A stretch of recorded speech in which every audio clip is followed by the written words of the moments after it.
واتخذوا من دون الله آلهة ليكونوا لهم عزا كلا سيكفرون بعبادتهم ويكونون عليهم ضدا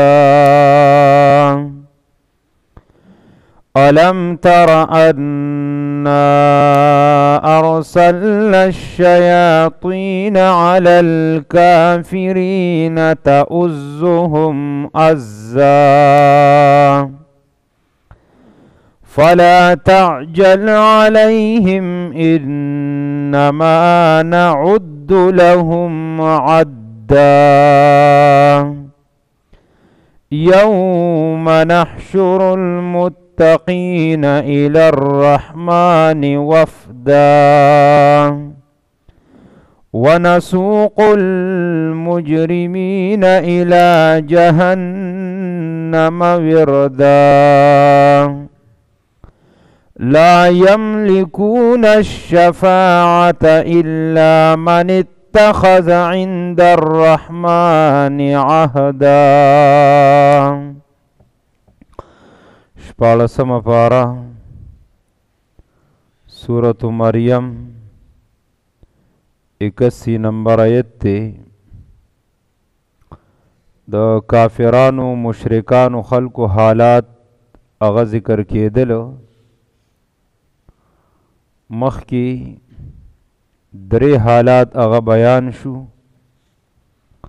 چې الله وی دغه کافر خلق او دا مشرک خلق چې منکرین د قیامت دي، باس بعد الموت نه مني، دوباره ژوند نه مني،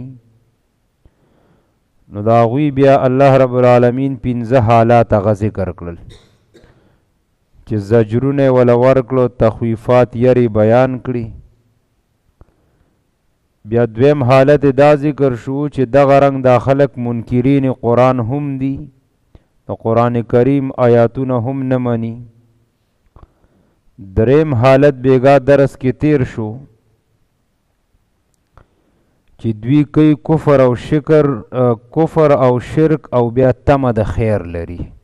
لکه هغې دپاره موږ د صحیح بخاري واقعه ذکر کړې وه د عاص بن وائل السهمی چې دا یو بدبخت انسانو.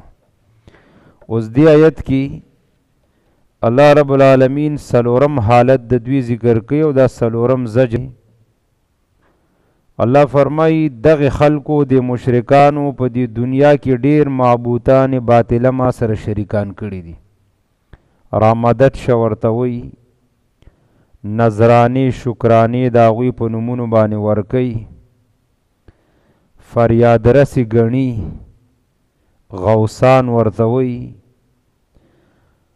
نو د آیت کې الله رب العالمین رد کوي په دغه خلکو باندې چې د دغه خلکو خو ګمان او سوچ دا دی چې دا موږ چې کوم معبودان جوړ کړي نو په ورځ د قیامت به دا زمونږ په کار راشي، یعنی الله ته به زمونږ سفارش وکړي. نو د آیت کې الله رب العالمین په هغې باندې رد کوي. واتخذوا من دون الله، او نیولی دی دوی سوا د الله نه آلهتن معبودان، کاغه بوتان دی، کاغه اولیاء الله بزرگان دی، قبرونو والا دی، دا ټول ته مراد دی چې دا خلق ورته رامدد شه چغې وي او د الله نه علاوه د دوی عبادت او بندگی کوي. څه مقصد دپاره نیولی؟ لیکونو لهم، دې دپاره چې شي دوی لره عزن مددګاران. ذکر مشرکانو خلکو دا نظریه او دا سوچ دی کنه چې دا موږ چې چاته را مدد شوی او د الله سره چې څوک شریکان کړي نو په ورځ د قیامت به دا زمونږ دپاره سبب د عزت جوړیږي، دوی به الله ته زمونږ دپاره سفارش کوي، دا به زمونږ مددګارانی. اوس دې بل آیت کې الله رب العالمین جواب ورکوي، کلا هیچر داسې نه ده، سیکفرون بعبادتهم، زر دې چې انکار به وکړي دوی بعبادتهم د بندګۍ د دوی نه. د دې دوه تفسیر دي. یو تفسیر دا دی په په دې دنیا کې چې د خلکو دا معبودان باطله جوړ کړي، نو الله وی په ورځ د قیامت چې کله راشي نو دغه معبودان به د دې مشرکانو نه ایسته انکار وکړي. لکه سورة یونس 28 نمبر آیت کې تیر شوي دي، وقال شرکاؤهم ما کنتم ایانا تعبدون. دغه معبودان بوي چې یا الله مونږ خو نه خبر چې دوی زمونږ بندگی کړې ده، او نه مونږ دوی ته ویلي دي چې تاسو راځئ او زمونږ د قبرونو نه غواړئ او طوافونه وغیره ته کوئ. نو ځکه الله وی سیکفرون بعبادتهم، انکار به وکړي دا معبودان د بندګۍ د دوی نه. او سورة الاحقاف کې مرازي وَإِذَا حُشِرَ النَّاسُ كَانُوا لَهُمْ أَعْدَاءً وَكَانُوا بِعِبَادَتِهِمْ كَافِرِينَ. الله وی کله چې دا ټول خلق ورځ د قیامت تراجم شي نو کانوا لهم اعداء، نو په دې دنیا کې چې د الله نه علاوه چا ته مرامدت شوازونه کړي او هغه ځان د پاره معبود ګڼو، الله وی دغه معبودان به د دوی الټه دشمنان جوړ شي. او وکانو بعبادتهم کافرین، او د دغه خلکو د عبادت او بندګۍ نه به چورلټ انکار وکړي، وی به یا الله نه ته مونږ خبرې او نه مونږ دوی ته ویلی دی. او یقیني خبره ده، نه چرته پیر بابا دا وصیت نامه لیکلې ده چې زه مړ شم نو زما په قبر به جنډې او غلافونه خوروئ او راځئ او زما نه یې غواړئ. نه کاکا صاحب او نه لوی ځوان او نه بل، هغوی خو دا خبرې نه دي کړي که دا خو د خلکو نقصان دی چې ورځي او د الله سره شریکان کړي دي. دویم تفسیر پکې دا علماو لیکلی دی چې دا کم چې مشرکان خلق دي په ورځ د قیامت چې کله دوی د قیامت د ورځې هیبت ویني او جهنم ویني چې اوس خو مځای دا دی، نو دوی به انکار وکړي د خپلو معبودانو نه. مخکې تیر شوي الله ته به چې الله مونږ خو ډوله شرک کړی نه دی، حالانکې شرک خو به یې کړی. د قیامت مختلف احوال دي، بعضې ځای کې به دوی انکار وکړي، بعضې ځای کې به ورباندې لاسونه ملائک دا ګواهان به ورباندې پیش کړي. نو کله هچرې داسې نه ده، سیکفرون بعبادتهم، زر دی چې انکار به وکړي دوی د بندګۍ د دوی نه، ویکونون او شي به دوی علیهم په دوی باندې ضدن ضد کوونکي، دا معبودان به د دوی په خلاف باندې خبرې هلته کوي. الم تر انا ارسلنا الشیاطین علی الکافرین تؤزهم عزا فلا تعجل علیهم انما نعد لهم عدا. دیکی پنځم حالت او پنځم زجر د دوی ذکر کوي. الله رب العالمین دی آیت کې ذکر کوي چې دا کم کافران او مشرکان خلق دي او د شیطان تابعدار دي، نو الله وی اصل کې دا شیطانان من په دوی پسې لګولی دي، شاته ورپسې کړي دي او شیطانان هم ور باندې مسلط کړي. شیاطین نه مراد که انسی شیطانان دي او که جنی شیطانان دي. علم تر آیت نه پوهیږي، نبی علیہ الصلوۃ والسلام ته خطاب کوي، آیت نه پوهیږي انا ارسلنا، یقینا ور خوشی کوو منګه یا ور پریږدو منګه شیاطین شیطانان علی الکافرین په دې کافرانو پسې. نو هغوی بیا څه کوي؟ تؤزهم، خوټ کوي دوی لره ازن په خوټ کولو سره. از اصل کې په عربی ژبه کې خوټ کېدلو ته وایي. عزیز المرجل د دې لفظ نه اخیستلی شوی، مرجل کټوی ته وایي. کله چې کټوی سړی په اور باندې کېږي نو دا به څه شي؟ وخوټ کېږي، دې ته عربی کې از وایي. نو د دې به دوه معنی مفسرین ذکر کوي. یو معنی دا ده چې الله رب العالمین په دې کافر او په دې مشرکانو باندې دا شیاطین مقرر کړي دي، ورپسې کړي دي. نو هغوی څه کوي؟ هغوی دغه کافران خلق د دې موحدینو خلکو په خلاف باندې راپاسي، راخوټ کوي، غصه کوي. لکه یو کسی که نه هغه د قرآن او سنت دعوت چلی، د توحید مسلې کوي، نو دوی دغه کافرو خلکو له ورشي هغوی ته داسې وسوسې واچي چې یاره د دې سړي په خلاف راپاسي. لکه نن سبا کافر د دین اسلام دشمنان دي که نه، دا شیطانان دوی ته دغه چلونه ښیي، نو د موحدینو په خلاف باندې خوټ کوي، یعنې غصه کوي. دویمه معنی پکې مفسرین دا ذکر کوي چې دا شیاطین الله رب العالمین دی خلکو پسې ورپسې کړي دي نو دوی نورم په دې ګناهونو کې ښه ور ډوبوي، په شرک یې اخته کوي، د کفر په کارونو کې اخته کوي، او نور څومره چې ګناهونه او نافرمانین او بغاوت دی بس په هغې کې ښه ور ډوبوي. نو دې ته وایي تعزهم عزا. فلا تعجل علیهم، پس جلدی مکوا په عذاب د دوی باندې. دې کې تسلی د نبی علیہ السلام. نبی علیہ السلام غوښتل چې بس سمدس په دې خلکو ایسته عذاب راشي والله تباه کی. الله نبی علیہ السلام ته وایي چې ته جلدی مکوه د دوی د عذاب په راتللو باندې.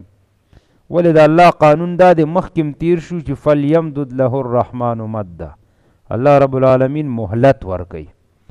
الله نبی علیہ السلام ته وایي چې جلدی مکوه د دوی په عذاب، زه وله مهلت ورکوم که چرته ایمان یې راوړو سم شو خو ډېره ښه ده، که ایمان یې را نه وړو نو ګوره ډېر زر عذاب را روان دی. څومره زر؟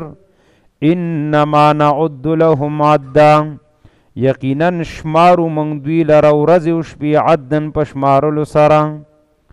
الله وی بس د دوی دا ورځې او دا شپې او دا ساګانې شمارلی کېږي، او چې کله دغه مهلت پوره شو نو سمدس به ورباندې څه راځي؟ عذاب. عبدالله ابن عباس رضی الله تعالی عنهما دا آیت لوستلو نو په جاړه شو. چاته تپوس کو ولې جاړي؟ ویلې ګوره الله رب العالمین زمونږ دا شپه ورځم شماري، دا ساګانې څه دي؟ انفس دا انسان الله شماري، دا ملائک دا ته چې کمې ساګانې اخلي دام دله شمارلی کېږي. بیا وفرمایل ویلې کله چې سړی وفات شي نو یو عد ویلې دې ته ویلی کېږي، یو دا شو، یو مهلت الله ورکړی او د په ژوند کې څه ځان نه جوړ نه کړو. بیا وفرمیل بیا پسې د قبر زندگی ده نو دی د خپل اهل نم څه شو؟ جدا شو. او اخر دا چې بیا به د قیامت ورځې ته به دی بیا مخامخ کېږي. نو دا اصل کې مهلتونه دي او د هغې نه پس بیا فیصله به د څه کېږي؟ د جنت او د جهنم به کېږي. علم تر آیت نه پوهېږي الله ارسلنا الشیاطین، یقینا ورخوشي کوو موږ شیطانان علی الکافرین په کافرانو پسې تعزهم خوټ کوي دوی لره عزن په خوټ کولو سره. فلا تعجل علیهم، جلدی مکو په عذاب د دوی باندې. انما نعد لهم عدا، یقینا شمارو موږ ورځې او شپې دوی لره په شمارلو سره. یوم نحشر المتقین الی الرحمن وفدا ونسوق المجرمین الی جهنم وردا. اوس دوه ډلې مخکې دا دوه ډلې تیرې شولې، مؤمنان او کافران، او دې دوه آیتونو کې الله رب العالمین دوه ډلې ذکر کوي. اول ډله د متقیانو مؤمنانو د هغوی دپاره یو لوی زیری دی. یوم نحشر المتقین، په کوم ورځ چې را جمع به کړو موږ دا متقیان خلق، روان به دوی الی الرحمن، رحمان ذات ته وفدن ملمانه. وفد اصل کې په عربی کې هغې خلکو ته وایي چې یو باچا له را روان یا باچا ورته وایي چې راشي زه تاسو له څه تحفې او ډالۍ دله در کوم، دې ته وفود هم ویلی کېږي. دلته ته مراد څه دي؟ ملمانه ته دي. باچا له چې سړی ځي او وله څه تحفه او انعام ډالۍ ورکوي خدای ملمانه یي که نه، دغې ته عربۍ کې اصل کې وفد وي. الله وایي دا مؤمنان او متقیان خلک چې کله ورځ د قیامت ته راجمع شي نو وایي زما خواله چې راځي رحمان ذات ته، نو د دوی به په حیثیت د ملمنو به دوی راځي زما خواله. دا ګوره څومره لوی عزت الله مؤمنانو ته ورکړي. بیا د دې تشریح په صحیح بخاري صحیح مسلم حدیث کې راغلی ده. نبی علیہ السلام فرمایي په ورځ د قیامت چې دا خلک را جمع کېږي په درې حالتونو کې به یو به داسې خلک یې هغوی ته به راغبین ویلی کېږي، مینه لرونکي د الله سره. یو به راهبین د الله نه یریدونکي. بیا په څه حالت به را جمع کېږي؟ را جمع کېدلو طریقه به دی دی حدیث کې راځي چې بعضې به داسې چې هغه به دوه کسان په اس باندې سوارئ. دا وی که نه الله ته به را رواني وفدن ملمانو، نو دا ملمستیا اوس په دې طریقه ده. بعضې ملګري به درې کسان په اس باندې سوارئ او الله له به راځي. بعضې ملګري به 4 کسانی، بعضې به 10 کسان په اس باندې سواری، او بعضې بدبخته به پکې داسي چې هغوی به دا اور را جمع کوي، اور به ورپسي او دا اور به د قیامت ورځې ته څه کوي راجع. د مؤمنانو حال خو دغه دی، دوی به په ښایسته سورلو په اسونو باندې را رواني، او دا کافر خلک وایي دا اور به ورپسي. نبی علیه صلات وسلام فرمیل و که دوی چېرته قیلوله کوي، چېرته پراتی هلته به هم ته اور ګر چاپېره تاویږي، پرېږدي به یې نه. که شپی هم اور به ته تاویږي، که ورځې هم د دوی نه به څه کېږي اور به ته تاویږي. نو اوس د خپل ایمان اندازه دې ولګوه چې څومره لوی فایده به دله درکوي چې ته به په اس باندې سوري. او بیا علماو هغې کې لا نور باسونه کړي چې دا اس به د څه نه جوړي، د یاقوت او د مرجان نه به جوړي صاحب، او په داسې اس باندې به ته سوري. او الی الرحمن وفدا، رحمان ذات ته به راځي ته وفدن ملمه، ملمستیا په طور به ورته پیش کېږي. اوس دویمه ډله ذکر کوي مان ونسوق المجرمین، او وبشړو موږ مجرمان الى جهنم، جهنم ته وردن تږي. ورد په عربی کې مفسرین دا دوه معنی کوي، مشاتن عطاشن، پیدل بم را رواني مشاتن، او عطاشن انتهایی به تږي. نو مؤمنان به په اسونو باندې سواری په طور د ملمستیا به الله لراځي، او دا مجرمان کافر مشرکان خلق به ملائک سکی شړی به. بل ذکر راځي یوم یدعون الی نار جهنم دا دکی بوله داسې ورکوي، ملائک به ورپسې کوړې به پسې راغستي دکی بوله ورکوي چې شابه جهنم ته مخکې شي. او چیزی په کم حالت کې به وردن تږي. نو چې سړی تږي مي او بیا اور ته مخامخ شي، نو اور یې تنده ختموي که ښې سیوا کوي؟ ښه سیوا کېږي. الله دې داسې حالت نه موږ وساتي. دا د دغه کافرو مشرکانو حالت ذکر کو. یوم نحشر المتقین، په کوم ورځ چې جمع به کړو موږ متقیان الی الرحمن، روان به رحمان ذات وفدا ملمانو. ونسوق المجرمین، او وبشړو مجرمان الی جهنم، جهنم ته وردن تږي. اوس یو سوال لازي چې دوی دی جهنم ته روان دي دا مجرمان، نو څوک به نه چې د الله نه بچ کړي، ځکه جهنم ته ځي که نه. په دنیا کې خو دا خو انساني نظام دی، بس چې چا څه وکړه هغه یې وکړه، چې د چا پړه باري نو بس هغه پکې بیا کامیاب دی. نو هلته دا سوال لازي چې دوی دی جهنم ته ځي، نو څوک به نه چې را بچ کړي دی جهنم نه. الله جواب کوي لا یملکون الشفاعة، اختیار به نه لري دوی د سفارش. الله دا مشرکان دي او کافران دي، د مشرک او کافر دپاره سفارش نشته که نه. سفارش چا دپاره دی؟ نو الا دې ته استثناء منقطع وي. اوس هغه ذکر کوي الا مگر من له هغه چا دپاره اتخذه چې نیولې دی عند الرحمن عهده، د رحمان ذات سره لوز. د لوز نه مراد موحدین خلق دي. الله و ټیک د په ورځ د قیامت به سفارش کیږي، انبیاء علیہ السلام به سفارش کوي، ملائک به کوي، د دې امت علما به کوي، قاریان به کوي، نیکان خلق به کوي. خو د دغه خلکو دپاره نشته.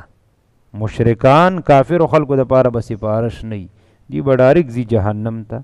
او مؤمنانو دپاره به سفارشي شفاعت به کیږي باقاعده. نو ځکه یې راوړه په الا استثناء منقطع سره. وقالوا اتخذ الرحمن ولدا لقد جئتم شيئا إدا تكاد السماوات يتفطرن منه وتنشق الأرض وتخر الجبال هدا أن دعوا للرحمن ولدا وما ينبغي للرحمن أن يتخذ ولدا. دی 15 آیاتونو کې الله رب العالمین د دغه خلکو شپږم حالت ذکر کوي. 15 ذکر شو، شپږم حالت او شپږم زجر او هغه دا دی.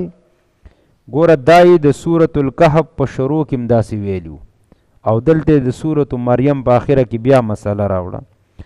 وقالوا ووایي دوی اتخذ الرحمن، نیولې دی رحمان ذات ولدن بچې. هلته هم تیر شوي په دې دنیا کې ډېر داسې خلک تیر شوي چې هغوی الله لره ولد ثابتوي. لکه یهود څه وایي چې څوک د الله زوی دی؟ وقالت اليهود عزیر ابن الله، عزیر علیہ السلام د الله زوی دی. او وقالت المسیح عیسی ابن الله، عیسیان وی چې عیسی علیہ السلام د الله زوی دی. او د مکی مشرکانو بس ویلی الملائکه بنات الله، ملائک دا د الله لونه دي. الله وی دی دنیا کې داسې خلق شته چې هغوی رحمان ذات لره ولد ثابت دی. ګوره په دې مسله کې ډېر سخت رد الله کړی دی، سخت غصه شوی دی دلته. ځکه سورة الاخلاص کې راځي الله خو هغه ذات دی لم یلد ولم یولد ولم یکن له کفوا احد. او صحیح حدیث کې راځي نبی علیہ الصلوۃ والسلام وی دا انسانان ما ته کنزل کوي، خو دوی له دا کار ښه نه دی چې ما ته کنزل کوي. هغه کنزل وی دا دی. نبی علیہ الصلوۃ والسلام وی دا حدیث قدسی دی، وی الله رب العالمین وی چې یسبنی ابن آدم، دا بنی آدم ما ته کنزل کوي خدا ښه نه دی. او کنزل دا دی دوی وی چې الله لره ولد شته، د الله زامن شته، والله وی زما بچي وغیره دا نشته، الله دې نه پاک دی. ګوره په دې مسله الله څومره غصه کړې ده او الله رب العالمین ډېر سخت رد دې ایتونو کې پیش کوي. الله وی څوک چې دا خبره کوي چې رحمان ذات لره ولد او بچی شته نو وی واوره لقد جئتم شیئا ادا، یقینا راتلل وکړه تاسو شیئا یو داسې خبرې ته ادن چې درانه ده.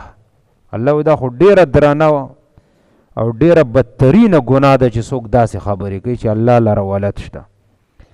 او د دې خبرې نقصان به وي دومره وشي تکاد السماواتو، نږدې دي اسمانونه، یتفطرن منه اوبچوي د دې وجې نه، وتنشق الارض او نیمګړې بشي ځمکه، وتخر الجبال او راپرې به وځي غرونه حدن دړې وړې. الله دا دومره سخته خبره ده څوک چې ما ته نسبت د اولاد کوي. الله وی دا خو د الله رحم و کرم دی، داسې شوي نه دي. الله دا دومره سخته خبره ده، زه په دې خبره دومره سخت غصه کېږم او خفه کېږم څوک چې ما ته د ولد نسبت کوي چې دا اسمانونه اوچ وي داسې. او وطن شق الارض او نیمګړي شي دا ځمکه، دا هم په منځ باندې څه شي دوه ټوټې شي، او دا غرونه به د خلکو را پرېوځي او ذره ذره شي. الله دا خبره دومره سخته خبره ده چې دا خلک ماله څه ثابتوي؟ ولد راله ثابتوي. ان دعوا للرحمن ولدا، ان دا چې دعو نسبت کوي دوی للرحمن رحمان ذات ته ولدن د بچي. اوس الله رب العالمین نفي کوي د ځان نه، وما ينبغي للرحمن او ندی مناسب رحمان ذات لرا ان يتخذ ولدا، دا چې اونیسی ولد. الله ته د ولد څه ضرورت دی؟ هغه باندې نه کمزوري راځي. الله لا اله الا هو الحي القيوم لا تأخذه سنة ولا نوم، د خوب نه پاک، د پرکالی نه پاک، چاته محتاج نه دی. بچی ته خو د هغه چا ضرورت دی چې زه به کمزوری شم، سبا به مې بچی بیا په کار راشي، زما مال دولت به ورته پات شي. د دې هر څه وارث چې کوم دی اخیری مالک هغه الله دی. واتخذوا من دون الله آلهة، او نیولی دی دوی سوا د الله نه معبودان، لیکونو لهم عزا، دی د پاره چې شي دوی د پاره مددګاران. الله وی کلا هچری داسې نه ده، سیکفرون بعبادتهم، زر دی چې انکار به وکي دغه معبودان د بندګۍ د دوی نه. ویکونون علیهم ضدا، او شی به په دوی باندې ضد کوونکي. علم تر آیت نه پوهېږي الله ارسلنا الشیاطین چې یقینا ورپریدو موږ شیطانان علی الکافرین په کافرانو باندې تعزهم خټ کوي دوی لره عزن په خټ کولو سره. فلا تعجل علیهم، نو جلدی مکوا په عذاب د دوی باندې. انما نعد لهم عدا، یقینا شمارو من ورځې او شپې دوی د پاره په شمارلو سره. یوم نحشر المتقین الی الرحمن وفدا، په کومه ورځ چې جمع به کړو موږ متقیان، روان به رحمان ذات ته مېلمانه. ونسوق المجرمین، او وبشړو مجرمان الی جهنم، جهنم ته وردن تږي پیاده. لا یملکون الشفاعة اختیار بن لري دوی د سپارش الا مگر سپارش خو هغه چا د پاره دی اتخذ عند الرحمن عهدا چې نیولې د رحمان ذات سره لوز وقالوا وايدوي اتخذ الرحمن ولدا نیولې د رحمان ذات بچي الله وی لقد جئتم یقینا راتلل وکړل تاسو شیئا یو داسې خبرې ته ادن چې ډېره درنه ده تکاد السماوات دومره درنه ده چې نږدې دی چې اسمانونه یتفطرن منه اوچوي د دې خبرې د وجې نه وتنشق الارض او نیمګړي شي ځمکه وتخر الجبال راپریوځي غرونه حدن دړې وړې ان د دې وجنه داو چې نسبت کوي دوی للرحمن رحمان ذات ولدن د بچي وما ينبغي للرحمن او ندی مناسب رحمان ذات لرا يتخذ ولدا دا چې انسی ولد بسم الله الرحمن الرحیم واتخذوا من دون الله ولد سوا د الله نه الهه معبودان ليكونوا لهم عزا دې د پاره چې شي دوی لرا مددګاران